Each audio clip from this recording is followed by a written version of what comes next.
Welcome back to the channel, guys. I think we're on episode 4 of this build series, and we got a lot of work to show you in this one. It's going to be a pretty good episode, so stay tuned.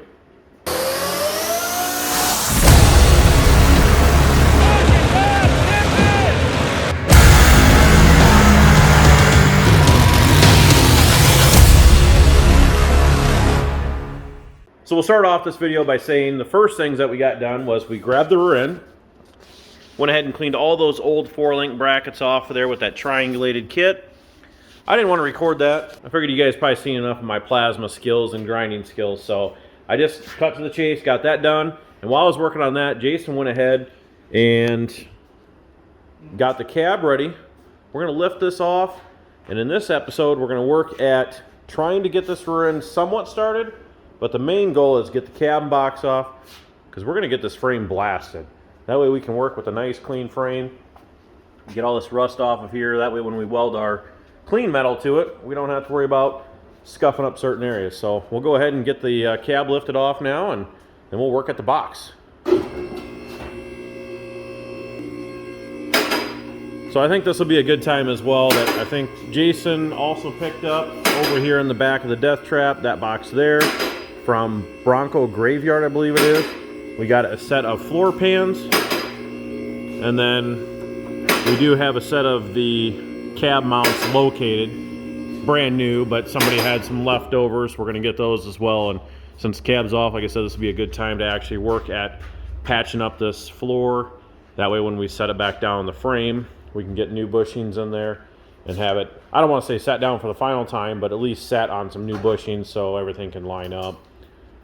But that's that. So now the goal is we're going to take this outside, lift the box off with a forklift. We're going to take the front end off, set the frame outside, and then tomorrow night I believe we're going to have somebody come and blast this thing.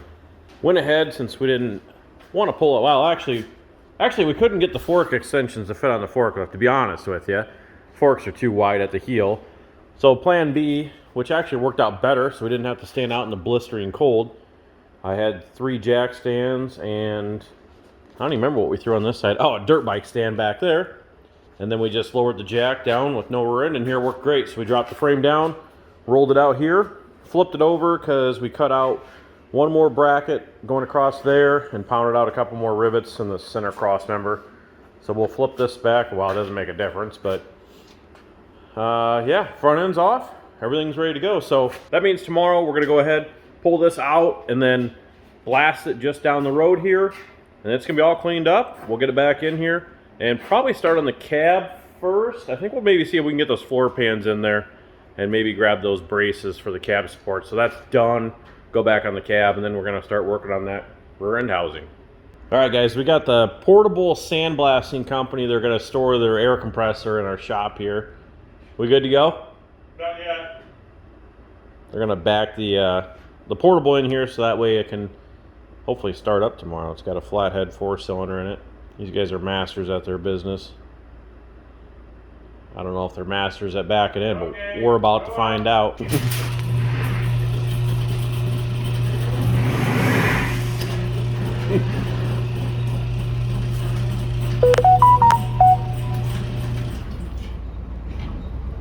Whoa, where are they going? Where are we going? Right in the office.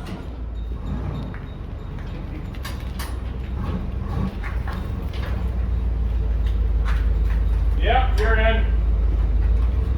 Yeah. No, yeah.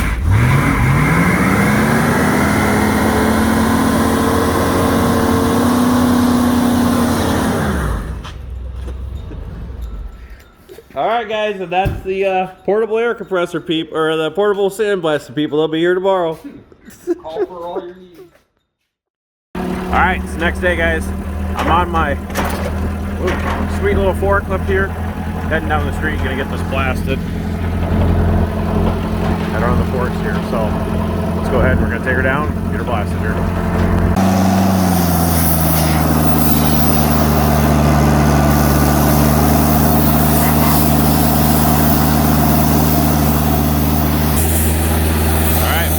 Underway. Hopefully in the next hour we got it done. We got Jason over here. get some headlights on the project here. So it's got a plug tank on the Sandblaster, so trying to get to it, guys. Small update. He's still going to town on the frame, and Jason and I were he's on his phone screwing off, but we're sitting inside the truck trying to stay nice and warm while he's out blasting away. Well, I think after this we'll get you an update when it's back in the shop here.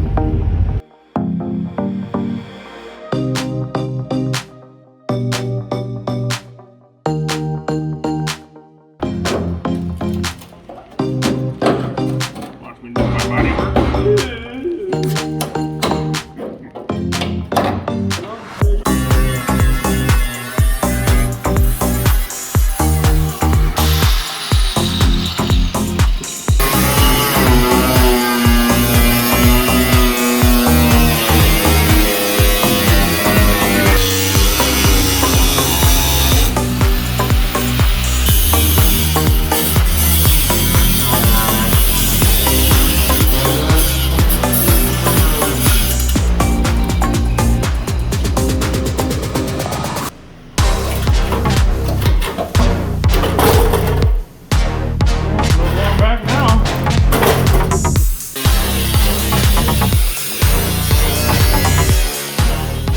It is the next night here, and Jason and I are back out in the shop.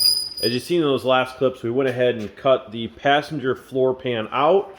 Well, I guess you should say what was left of the passenger floor pan. And we went ahead and got one of these new Bronco Graveyard floor pans, just tacked in there. This is no professional job, but there's a little bit of overlapping seam. I drilled some holes, we spot welded it in, and then we'll go through here and weld it in better than that, maybe panel bonded or something to seal it up. Obviously we have a lot of patchwork to do here. This entire side panel will probably just put a sheet of like 18 gauge or something in there.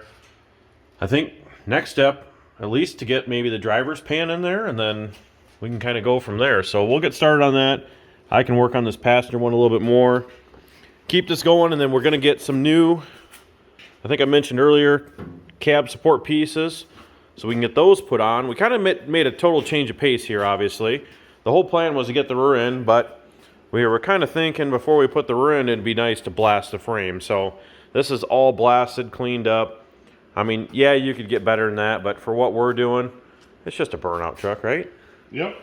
I hate to say it's good enough, but we're doing a lot of welding on this, so we're gonna, like I said, put plates inside the frame here, clear up front where the motor's going to be, so it's just better to get it clean now. And then we'll get this cab done because we already had it off of the frame, obviously. So it kind of made sense to do this step first, then put it on the frame. I mean, not saying it won't come off again, but hopefully it doesn't. And then we can do the rear end setup next.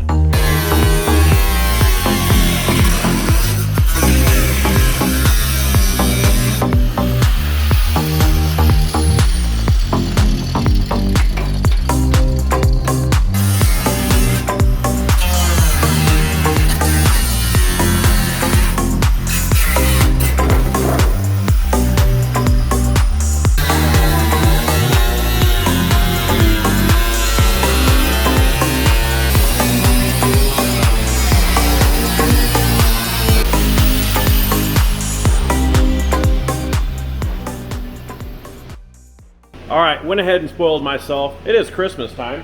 Picked up a new DeWalt drill since the last one Jason burned up. And I know DeWalt's probably not the favorite for most people. In fact, I've had probably better luck with some Milwaukee tools, but I already have a crap ton of batteries and everything for DeWalt. So that's what it is. And I gotta say, that last one had a hard life. I've dropped that thing multiple times, and I knew it's been on its way out, and drilling those holes like that, Jason had it on 2-speed. Probably should have had it on speed 1. That's all right, it's an old story. But what I'm doing now is actually, as you've seen, Jason went ahead and cut out the driver's pan, went ahead and got all the surfaces cleaned up, ready to be welded on. I drilled this pan as well, as you can see on the far side there, for some spot welds. I want to go ahead and clean up a little bit along this edge here. There's a little bit of seam sealer and stuff inside there. So I'm going to open up this new drill here. We'll get this opened. I'll put a wire wheel in here, get down that edge, and let's go ahead and tack this other pan in there.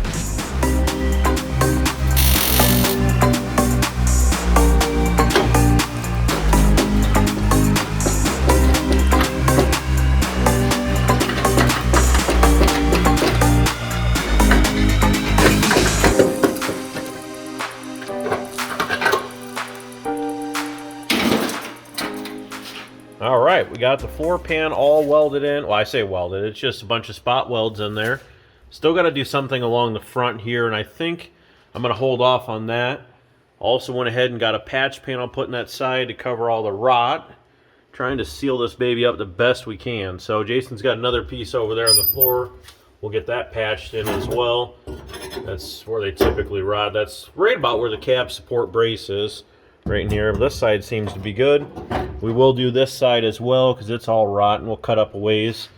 And then I think the last thing we need to do, oh, we also went ahead because this passenger side, well, the driver's side here, but the passenger side over there was completely rotted where the bolts went in. Everything was rusted out. So went ahead and cut these panels. It was recessed in, but we're just going to keep it flush because we're not going to run a hood anyways. Obviously, you've seen the last video. If you didn't watch it, I'll put a link to it now. But you know what we're running in here for a motor, so there's no point in running a hood anymore. So, but yeah, no, the last thing we need to do is just cut out, I believe, a couple sections of this here, put some new flat sheet metal down, and also on this side here. So we need to go figure out if we can get the cab mounts from the person that has them. We'll see if we can get a hold of them. It is Christmas Day, so we'll see if maybe we can hit them up tomorrow. Then we can get those put on both driver and passenger side, patch up that front panel, and then I think we're ready to set this onto that blasted frame there. I do have brand new cab mount bushings for this, so everything will be ready to go, and actually it should be the last time down on the frame, hopefully. We do want to patch all these holes up, I guess. I did grind those down. We'll get all this stuff patched up. This thing's going to be better than the Death Trap. That's a shame. That one's the hardest running truck. This one's going to be the hardest running in the wall. Yeah, we might have to cut that as well for that blower. Not sure. If we're going to do it, we'll do it now while it's off the frame. No motor. We can easily stand here and work on it. But all right, well, let's get to it and let's see if we can get some cab mounts. Going to end this video off today with a little update here. We did go get the cab mount pieces, as you can see. Went ahead and ran some sheet metal screws in and a few spots down there. Got this cleaned up. Got both drivers and passenger side on, and they're ready to be welded on. So in the next video, I'll get those welded up. I'm not going to show that stuff. Get a patch panel put in there, and I think we're ready to start by putting it back on the frame, and then the next video will be the rear end. Like, comment, share, and subscribe. We appreciate each and every one of you guys. We'll see you in the next one.